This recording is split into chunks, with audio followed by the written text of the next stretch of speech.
Hai guys, kembali lagi dengan review buku aku. Kali ini aku punya buku bagus banget. Ini judulnya Malaikat Agen Supernatural Allah. Sebelumnya aku mau kasih tahu dulu ya, ini aku tidak punya opini sendiri, tapi aku berdasarkan semua dari buku ini. Karyanya Roca atau Rosha, nggak tahu cara bacanya. Pokoknya kalian bisa beli ini di Gramet. Aku beli di Gramet PIM kemarin. Dan turns out ternyata buku ini bagus banget. This is the answer. Oke, kita mulai sebenarnya aku nggak akan review semuanya sih. Aku cuman pengen kayak kasih tahu ke kalian aja. Mungkin kalian belum bisa beli buku ini atau kalian penasaran aja isi-isinya tuh apa sih. Aku cuma mau ceritain beberapa kesaksian-kesaksian yang ada di buku ini, dan itu kisah nyata dari si penulisnya. Kayak dia itu adalah seorang pendeta. Banyak kesaksian-kesaksian dia yang sama istrinya juga, sama anaknya juga, atau sama orang tuanya itu ada di sini. Yang pertama, buku ini tuh ngejelasin apa sih malaikat itu buat kita gitu, dan perjumpaan malaikat. Pokoknya penjelasan-penjelasan tentang malaikat. Kenapa? Karena nggak semua orang percaya terhadap malaikat, ya kan? Malaikat tuh sebagai pembawa pesan surgawi atau bukan. Jadi kayak dasar-dasarnya lah ada di sini. Malaikat ada di mana-mana. Itu dia ngejelasin dulu di bab 1. Buku ini tuh kebanyakan dia dapat referensi juga dari ayat-ayat Alkitab. Jadi dalam buku ini tuh kayak kalau dia habis nyeritain sesuatu, pasti dia cantumin ada ayat apa. Dengan referensi ayat-ayat tuh kayak di sini tuh ini ada ayat Alkitab, ada ayat Matius, terus banyak banget. Terus ada, sebelum itu juga dia ngejelasin bahwa kita itu, dia menekankan ya, malaikat tuh ada buat ngebantuin kita manusia. Jadi Tuhan ngasih malaikat nih untuk bantuin kita sebenarnya, tapi kita nggak boleh minta sesuatu sama malaikat. Misalnya kalau kalian berdoa nih, Tuhan aku pengen dompet aku hilang, tolong dong kirim malaikat-malaikat kamu untuk bantuin aku gitu, misalnya gitu. Jadi berdoanya tuh minta tolong Tuhan untuk mengirimkan malaikatnya buat bantuin kita, bukan kita berdoa untuk ke malaikat directly gitu loh. Jadi bukan berdoa malaikat-malaikat tolong aku, enggak. Itu kayak nggak mungkin tercapai gitu menurut buku ini ya. Dan aku amini sih kata-kata itu. Oke, lanjut ke bab 3 ini nih. Bab ini yang membuat aku lanjut terus ke bab-bab selanjutnya. Ini salah satu kesaksian dia. Jadi dia ngobrol sama veteran ya, jadi dia mungkin mantan tentara. Pokoknya ini aku ceritain sedikit aja. Pokoknya dia mantan tentara, nggak disebut tahun berapa, tapi dia melawan tentara komunis pada saat itu. Jadi di sini ceritanya dia itu tergeletak, terus dia bangun. Pas dia sadar tuh udah kayak banyak luka kering di mukanya, dan teman-temannya 4 orang tuh sudah meninggal tergeletak di sebelahnya. Terus karena dia ngerasa memang sih orang-orang itu orang-orang yang tidak beragama, teman-temannya ini nggak beragama. Cuman dia merasa ya udah gue patut untuk nguburin teman-teman gue. Akhirnya dia kubur tuh teman-temannya kan di atas es. Pokoknya itu lagi beres lah ininya, weathernya. Terus ketika dia nguburin, tiba-tiba ada dia ngeliat tentara itu udah nodongin pistol ke dia, dan dia udah nggak punya apa-apa kan, senjata dia udah nggak ada. Dia kayak ya udah itu dia jadi tawanan dengan beberapa banyak orang di situ. Terus dia udah lemas karena dia inget kan, gue pasti mati nih, gue pasti ditembakin. Dia sampai jatuh, sampai dia udah ngedenger tentara-tentara komunis ini semakin maju, dan udah bener-bener menodong dia gitu. Sampai satu saat dia inget nih, dia berdoa gini, ya Allah Bapa, kalau masih ada sesuatu yang harus Engkau selesaikan lewat hidupku, aku membutuhkan mujizat. Kalau tidak, tolong pastikan mereka menjadikan proses kematianku cepat. Jadi dia berdoa kayak gitu. Terus tiba-tiba salah satu dari tentara komunis ini, pokoknya mereka berderet, mereka teriak, saya mohon jangan tembak, mereka teriak kayak gitu. Sampai si veteran ini tuh kaget karena, dia ngomong sama siapa gitu kan. Dan mereka semua itu langsung duduk di bawah kayak lagi diancam sama orang kan. Akhirnya dia dalam keadaan lemes itu, dalam sepersekian detik pelatih mitra saya bekerja dengan mata tertuju pada kelima orang itu. Saya mengambil senapan mereka dan saya gantungkan pada leher dan lengan kiri saya. Lalu saya mengambil senjata tangan mereka dan saya selipkan ke sekeliling sabuk supaya dia punya pegangan. Terus dia dengan sebagai manusia normal, dia nengok dong kanan kiri, ada apaan sih kok sampai mereka kayak gitu kan. Ya udah, akhirnya dia tarik lah si tentara-tentara ini, dia seret. Dia bilang saya nggak tahu mereka bisa bahasa Inggris atau enggak, tapi mereka tetap berjalan ke depan. Sampai dia udah masuk ke batalionnya nih, udah masuk ketemu teman-temannya lagi, kepalanya tuh sampai kaget, kepala militernya lagi. Terus ditanyakan, namanya tuh Tamtama Taylor si veteran ini. Dipanggil, Tamtama Taylor, ya Pak, kenapa kamu bisa hidup, gimana cara kamu bisa hidup, gimana kamu bisa menggiring tentara komunis ini sampai ke tempat kita tanpa dia kenapa-napa gitu. Terus dia bilang, saya juga nggak tahu Pak. Akhirnya mereka interogasi tentara komunis ini, apa yang membuat mereka jadi tunduk gitu kan. Terus dia ngomong lah di sini si tentara komunis ini, katanya mereka menyerah kepada prajurit-prajurit jangkung berseragam putih Pak.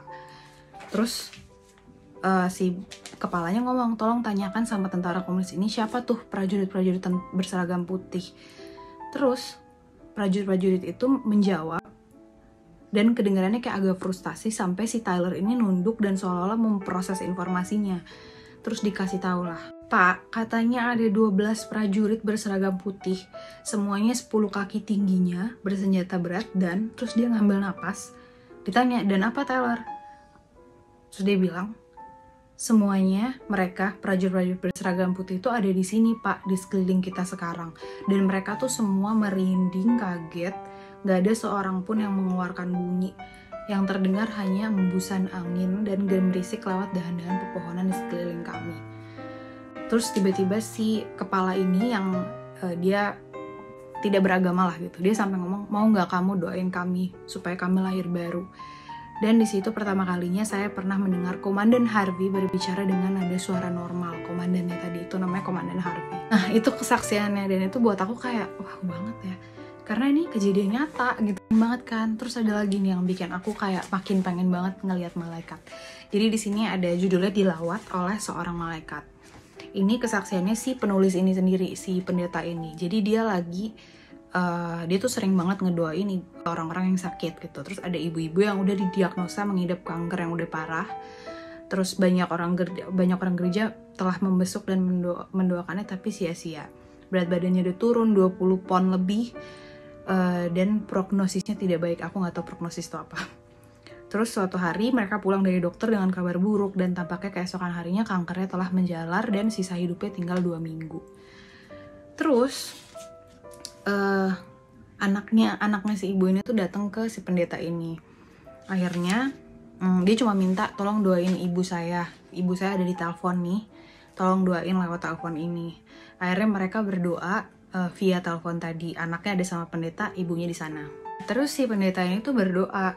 Dia bilang, saya minta agar Bapak mengutus seorang malaikat untuk membawakan kesembuhan baginya, maka saya memintanya. Tapi lebih jelasnya si pendeta ini tuh meminta Bapak Tuhan mengutus seorang malaikat untuk membesuknya dan membawakan kesembuhan baginya. Terus di situ dia ngomong, kami semua merasakan hadirat yang kuat selama doa tersebut. Selesai berdoa, saya memberkatinya dan saya ucapkan sampai jumpa. Lalu saya tersenyum kepada putrinya dan bertanya, apakah kamu merasakan itu?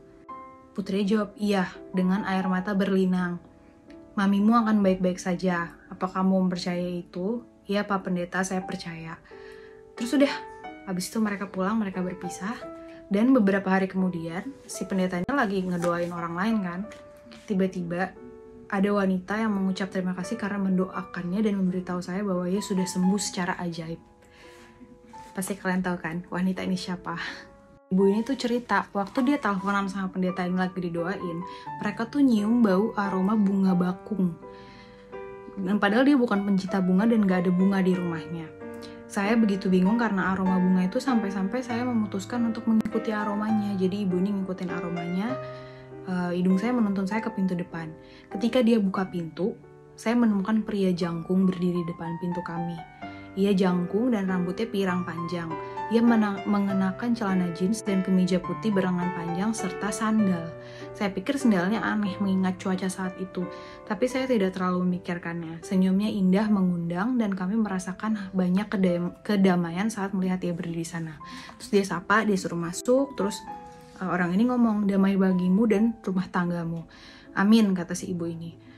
Namun kamu siapa? Terus dia bilang lah, nama saya Rafael. Kalau kalian pernah dengar malaikat Rafael. Akhirnya dia dikasih masuk, terus long short story, dia jawab lah, ibu ibu tanpa sakit, apakah keberatan kalau saya doakan? Kata si Rafael. Terus ibu ini bilang, enggak, saya nggak keberatan, silakan doain saya. Terus didoainlah dengan ia mendekat dan menempatkan kedua tangannya di samping kepala saya. Ia tidak pernah menjamah saya, hanya meletakkan kedua tangannya 2,5 sampai 5 cm dari kepala saya. Jadi cuman segini gitu. Terus cara terbaik saya bisa menggambarkan adalah energi hangat yang indah, dan saya merasakan tersalur dari kedua tangannya ke kepala saya dan turun ke sekujur tubuh saya.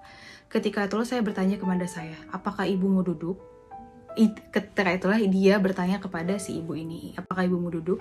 Akhirnya dia duduk dan dia pingsan, terus dia terbangun keesokan harinya. Cuman ketika si ibu ini pingsan, dia kan punya pembantu gitu ya, bibinya. Diceritain lah di sini, kedua bibi saya tuh ngelihat Rafael ini udah mau pulang pas kembali ke ruang tamu. Terus mereka bersikeras agar ia minum teh atau kopi dulu, dan akhirnya dia setuju. Terus mereka duduk dan ia minum teh serta mulai menceritakan kesaksian indah tentang kesembuhan. Kata mereka tidak mampu menahan air mata mereka, sementara pria manis ini menceritakan kisah-kisah kesembuhan yang membesarkan hati. Beberapa jam kemudian, Rafael mengucapkan terima kasih kepada dua bibi saya atas keramah tamahan mereka dan mengatakan bahwa ia harus pergi. Awalnya ditahan sampai akhirnya Rafael boleh pergi gitu. Besok harinya saya dijadwalkan menjalani tes medis. Putri saya datang untuk menjemput saya pergi ke rumah sakit. Putrinya itu tadi yang minta doain. Dan pas mereka cek, itu nggak ada sama sekali sel kanker dalam tubuhnya, total.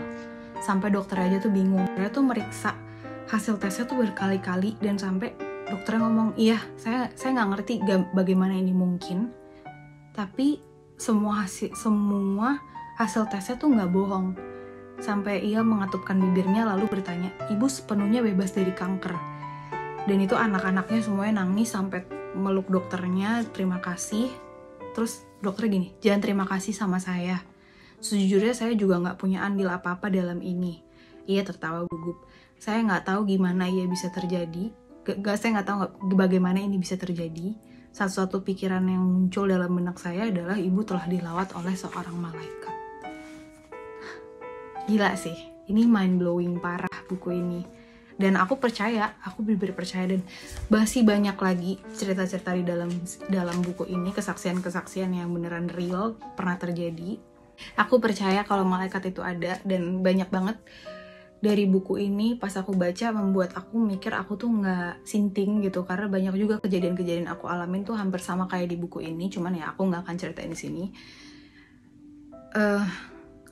Ya aku sebenarnya mau review buku ini tuh pengen kasih tau ke kalian bahwa apapun yang kalian alami sekarang di dalam hidup kalian, susah, seneng, lagi stres, lagi sakit, lagi apa, kalian tuh nggak perlu takut, karena sebenarnya Tuhan tuh ngasih banyak banget hal ke kita yang kayak dia tuh ngasih banyak hal yang kalian sebenarnya nggak perlu takutin gitu. Kalian tuh cuman cukup tinggal minta aja, pasti dikasih gitu. Kayak kita dikasih malaikat, kita dikasih napas, kita dikasih akses langsung untuk ngobrol sama Tuhan tuh kayak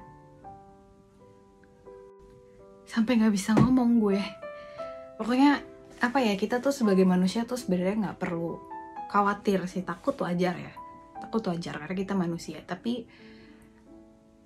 just so you know, kalau kalian bener-bener nggak tahu harus ngapain, kembali aja ke Tuhan, karena pasti punya jawaban.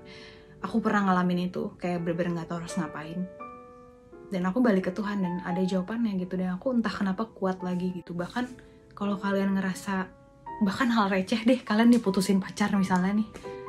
Terus kalian udah bener-bener grieving banget, kayak wah patah hati banget. Nangis sambil tidur, ya udah berdoa aja, Tuhan please peluk aku supaya aku kuat.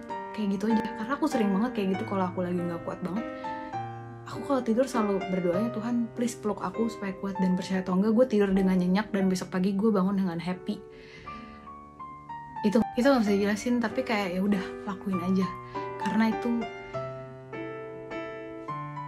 itu terjadi di aku, pasti itu bisa terjadi di kalian juga gitu. Jadi sebenarnya buku ini tuh nguatin banget kayak kita sebagai manusia tuh sebenarnya nggak perlu takut karena Tuhan udah sediain semuanya buat kita. Jadi ya udah tinggal jalanin, minta, cerita apapun tuh ceritain aja ke Tuhan, nggak perlu Bahkan kalau kalian bikin dosa, aku sering banget bikin dosa dan aku cerita sama Tuhan kayak, aku tadi habis bikin dosa kayak gini Tuhan, aku minta ampun. Walaupun kayaknya aku udah berkali-kali ngelakuin ini, tapi aku lagi berusaha untuk stop. Aku ngomong gitu aja dan ya udah, aku plong gitu loh. Tuhan gak marah sama aku. Ya mungkin abis itu ada kejadian-kejadian membuat aku belajar untuk tidak melakukan itu lagi, tapi aku gak pernah nutupin sesuatu dari Tuhan. Aku selalu ngomong, bahkan hal-hal yang buruk pun aku omongin. So, semangat guys. Semangat guys dalam menjalani kehidupan yang mungkin berat, mungkin happy, mungkin santai menurut kalian masing-masing, tapi jalanin aja karena kalian gak perlu takut apapun selama kalian pegangan sama Tuhan. Jangan takut karena kalian tidak sendiri. Ada aku, ada semua orang di dunia ini yang akan bantuin kalian.